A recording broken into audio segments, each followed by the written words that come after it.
آغاز مذاکرات ایران و چین برای خرید مدل صادراتی جنگنده J-35 چینی به نقل از خبرگزاری شینهوای چین.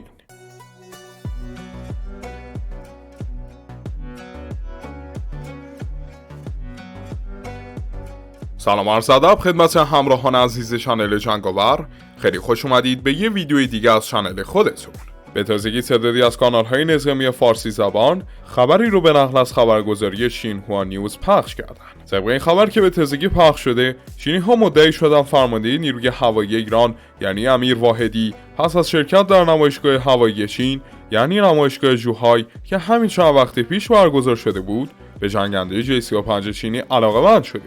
و تیمی از متخصصان ایرانی برای خرید این جنگنده و انتقال فناوری J-35 به ایران با چینی ها وارد مذاکره شدند تا بجز بحث خرید این جنگنده حتی بخش از فناوری های این جنگنده رو هم دریافت بکنند.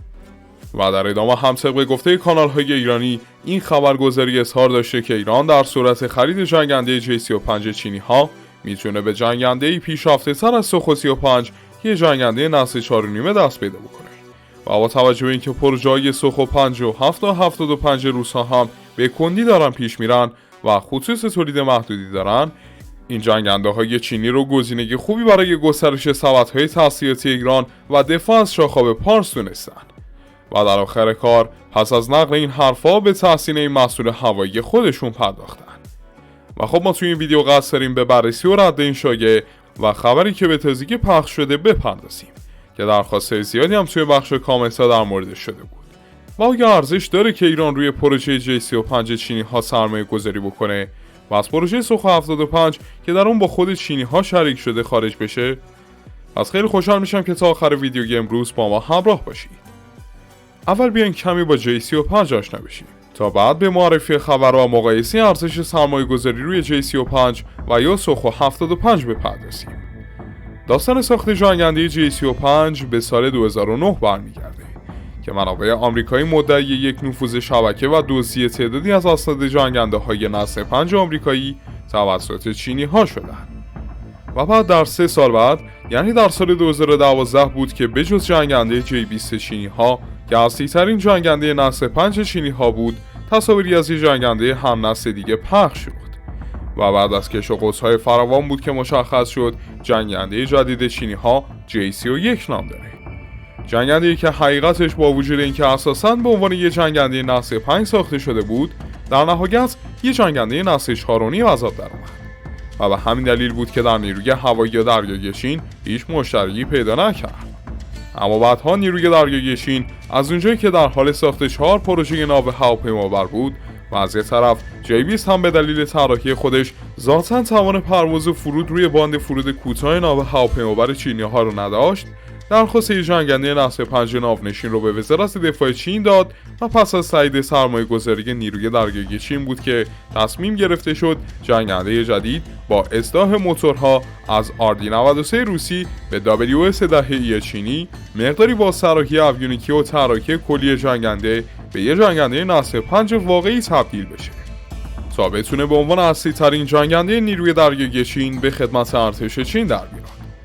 و در نهایت هم در سال 2021 بود که این طرح جدید یا بهتر بگم طرح اصلاحی J-31 به J-35 تغییر اسم پیدا کرد و تونست پروازهای تستی خودش رو به خوبی طی بکنه. اما با نصب موتورهای جدیدتر سری WS-21 چینی روی یک J-35 با ریجستر 35303 که یه جورایی پیش نمونه سوم J-35 بود که عملا پروژه به تایید نیروی دریایی چین در اومد و در نمونه‌های بعدی نیز با اصلاحاتی در شاخه‌های فرودی که تقویت شده بودند و در نهایت مقداری بهبود فناوری‌های راداری رسما وارد تست‌های فرود بر روی ناوگان هوایی چینی ها شد. و در نهایت هم در سال 2024 بود که J-35 به شکل انبوه سفارش داده شد و بعد از این موفقیت نمونه صادراتی این جنگنده هم در نمایشگاه جوهای چین برای صادرات به پرواز در اومد. و در حال حاضر هم گویا به جز نیروی دریایی چین، نیروی هوایی پاکستان و خود چینی ها نیز به جنگنده علاقه‌مند شدند و تنها پاکستانی ها سفارشی در حدود 40 فروند J-35 رو دادند. نشون دهنده سفارشات بزرگ در داخل و خارج و در نهایت داشتن یک خصوص تولید با نرخ تولید بالا مثل J-20 که نرخ تولیدی در حدود سالی 60 فروند هستش. اما خب همه اینها رو گفتیم، اما آیا واقعا چنین خبری حقیقت داره؟ همونجوری که میدونین واقعا فرمانده نیروی هوایی ایران در نمایشگاه هوایی جوهای چین حضور داشته و ضمن بازدید از تعدادی از محصولات هوایی چینی ها از جمله J-10 سی که عکسش هم منتشر شده بود و حواشی زیادی حول محور این بازدید ایجاد شده بود، با محصولات هوایی چینی ها مثل J-20 و J-35 نیز آشنا شدند. و در همون حاشیه نمایشگاه هوایی جوهای چین بود که شایعاتی حول محور علاقه‌مندی ایران به J-35 صادراتی پخش شده بود. اما ما در همون موقع هم در برنامه اختصاصی گفتیم که ایران به دلیل مشارکت در پروژه سوخا 75 که بعدها مشخص شد حتی خود چین نیز جزو شرکای پروژه شده، امکان خرید این جنگنده رو دارا نیست، چون با لحاظ موقعیت اقتصادی ضعیف ایران و در نهایت سرمایه‌گذاری 10 میلیارد دلاری روی پروژه نسل 5 خارجی و دوباره صرف میلیاردها دلار بودجه برای خرید یک جنگنده دیگه، حقیقت برای ما حرف سنگینیه. اما به هر حال چیزی که مشخصه اینه که J-35 حداقل توی مشخصات پروازی از سوخا 75 کاملا برتره. ولی به هر حال گذشت تا همین اواسط دیما که کانال‌های ایرانی اومدن گفتن که خبرگزاری شینهوای چین همچنین خبری رو پخش کرده و گفته ایران در حال مذاکره با چینه. و خب بعد از پخش شدن این خبر در بخش از کانال‌های خبری بود که ما هم مثل سایر تولید کنندگان رسانه رفتیم و به دنبال اصل خبر گشتیم. ولی متاسفانه علیرغم ادعاهایی که شده بود ما نتونستیم خبر یا برنامه‌ای رو از این رسانه چینی حول محور مذاکرات بین ایران و چین برای خرید J-35 پیدا بکنیم.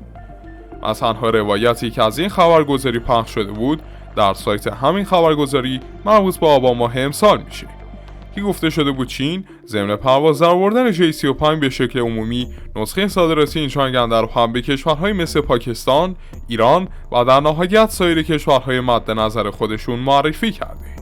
و به دنبال بازاریابی این جنگنده هستش. و ساده تر بگم این ادعا نیز مشابه ادعاهایی که چند وقت اخیر مثل مور و ملخ توی رسانه ها در حال پخش بودن متاسفانه اصلا واقعیت نداره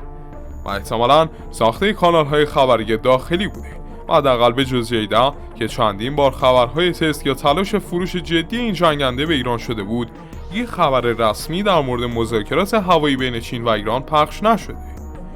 و داستان J-10 نیست که پیشتر گفته بودیم چی شده به کجا رسید.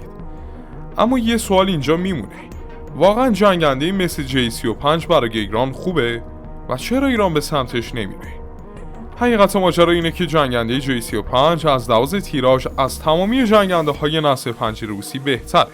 و در حالی که روس‌ها دارن به زور سالی 8 فروند سوخا 57 رو تولید میکنن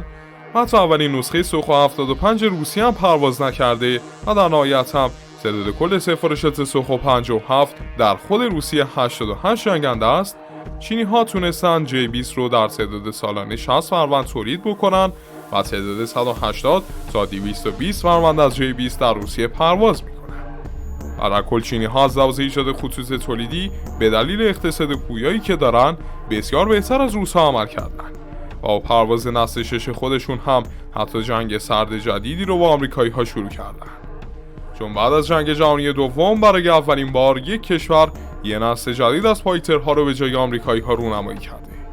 و حتی جالبه بدونین چین به روسیه پیشنهاد داده تا با انتقال فناوری سوخا 57 اونو توی چین تولید بکنه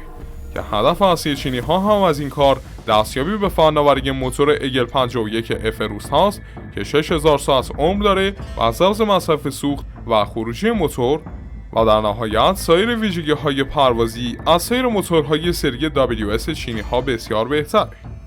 از سمت دیگه هم J-35 از لحاظ پارامترهای پروازی مثل دو موتور بودن، داشتن توانایی حمل 8 تن سلاح همراه با برد انتقالی 4000 کیلومتر و برد رزمی با سوختگیری هوایی 2000 کیلومتری حدود 30 تا 40% توی پارامترهای پروازی از سوخا 75 بهتره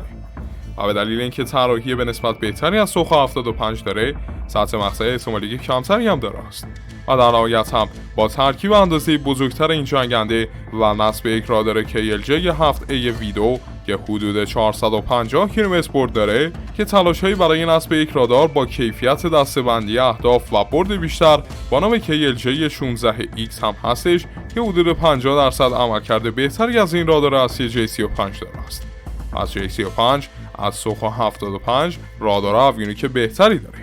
چون سوخو 75 روس‌ها قراره ترکیبی بین دو نسل سوخو 35 و سوخو 57 باشه. همچنین از سوی دیگه J35 برخلاف سوخو 75 که حتی پرواز هم نکرده توی تولید انبوه هم قرار گرفته و اونو برای کشورهایی که به دنبال یه جنگنده نسل 5 هستن که باید سریع بهشون تحویل داده بشه مثل ایران یه گزینه عالی هستش. ولی خب از اونجایی که ایران به تازگی جنگنده های سوخو 35 رو خریداری کرده و به جز اون روس‌ها توی جنگ اوکراین هستن و تحریم های سنگینی هم دارن، ایران تمایل به همکاری بیشتری با روس‌ها داره و طبق به شنیده ها 10 میلیارد دلار برای مشارکت در سوخو 75 سرمایه گذاری کرده. و طبق روایاتی که از طرف شرکت UAC روسیه به گوش رسیده، قرار هر فروند از این جنگنده تنها چیزی بین 30 تا 50 میلیون دلار قیمت داشته باشه که هم قیمت با جنگنده تاندر پاکستانیه که نشون دهنده قیمت فوق‌العاده ارزون این فایتر جدید روسیه. اما دلیل اصلی سرمایه گذاری ایران روی صنایع هوایی روسیه رو میشه کمبود بودجه هوایی روس‌ها و در نهایت کیفیت بهتر محصولات هوایی این کشور دونست، چون محصولات هوایی چینی‌ها در طول چند دهه اخیر تقریباً توی هیچ جنگی حضور نداشتن و یه جوری با وجود این پیشرفت‌ها چینی‌ها توی میدان جنگ بی تجربه و جنگنده‌های چینی هیچ سابقه عملیات رزمی موفقی رو به ثبت نرسوندن که همین مسئله باعث شده تا تمامی کشورهای جهانی به خرید از چین کم بشه و تنها محصول هوایی چینی‌ها که موفقیت رزمی داشته نمونه FC-1 یا همون F-17 تاندر پاکستانیه که اونم در رده‌بندی تجهیزات هوایی نسل 4 سبک قرار میگیره. ولی حقیقت جنگنده خوبی در مقابل هندیا بوده. ولی طبق تجربه و چیزی که حداقل به چشم می‌بینیم، ایران ترجیح میده با طرف روسی مراوده داشته باشه. چون از یه طرف به جز بحث تجربی، روس‌ها تحریم هم هستن و به دلیل کمک‌های سنگینی که ایران بهشون کرده، مثل دادن پهپاد و مهمات توپخانه و ضد زره، یه جورایی پوتین مدیون ایرانه. اما در نهایت و با تمام تفاصیلی که گفتیم، نیروی هوایی ایران با توجه به سطح تهدیداتی که داره خیلی خوب میشه سبد خریدهای خودش رو متنوع بکنه و چون خطوط تولید چینی ها بهتر از روس هاست و یا اینکه پاکستان هم قراره این فایترها رو دریافت بکنه، مشکل تامین قطعات کمتری برای ایران ممکنه پیش بیاد و پشتیبانی این فایترها در بدترین شرایط با کمک پاکستانی ها تامین خواهد شد. از سوی دیگر هم چون ممکنه که سنگی بین قراردادهای تسلیحاتی ایران و روسیه ایجاد بشه و حالا یا به صورتی قراردادها تکمیل نشن، داشتن چند تا تخم مرغ متفاوت توی سبد ایران میتونه ایران رو نجات بده که البته با توجه به اینکه روس‌ها حتی خطوط مونتاژی هم در ایران ایجاد کردن، احتمال بروز چنین اتفاقی بین ایران و روسیه بسیار کمه و حتی اگه اتفاقی هم بین ایران و روسیه بیفته، به دلیل انتقال فناوری‌های حاصله این مسئله پوشش داده خواهد شد. ولی با تمام اینها، خرید جنگنده از چینی‌ها یک مزیت بزرگ داره که روس‌ها هیچگاه نخواهند داشت و اونم توانایی تبادل نفت با چینی‌هاست که بزرگترین مشتری نفت ایران هم هستند و ایران به جای پرداخت پول نقد و وارد کردن فشار اقتصادی به کشور و بودجه‌های نظامی خودش میتونه با دادن نفت هزینه این خرید رو بده. اما در نهایت ایجاد خطوط تولید احتمالی سوخو 75 و انتقال فناوری که بین ایران و روسیه که هدف اصلی سرمایه‌گذاری ایران هم هست، مزیتی که بسیار برای ما ایرانی‌ها شیرینه و مشخص نیست که چینی‌ها حاضر به دادن چنین امتیاز استراتژیکی به ایران هستن یا نه. ولی چیزی که مشخصه با توجه به اندازه سفارش پاکستانی‌ها به زودی باید شاهد مونتاژ J35 در پاکستان نیز باشیم. ولی خب با تمام این تفاصیل و با وجود ویژگی‌های مثبتی که چینی‌ها برای فروش این فایترها به ایران دادن، همونجوری که گفتیم این خبر متاسفانه حقیقت نداره و خرید این جنگنده به دلیل سرمایه‌گذاری طولانی مدت و موقتی مثل سوخو 75 و 35 توسط ایران کاملا رد میشه. خیلی ممنونم که همراه ما بودید دوستان. بسیار سپاسگزار میشیم که چنل ما رو داخل یوتیوب و تلگرام دنبال کنید تا از اخبار و ویدیوهای نظامی جدیدتر مطلع بشید. تا قسمت‌های دیگه، خدایا رو نگهدار.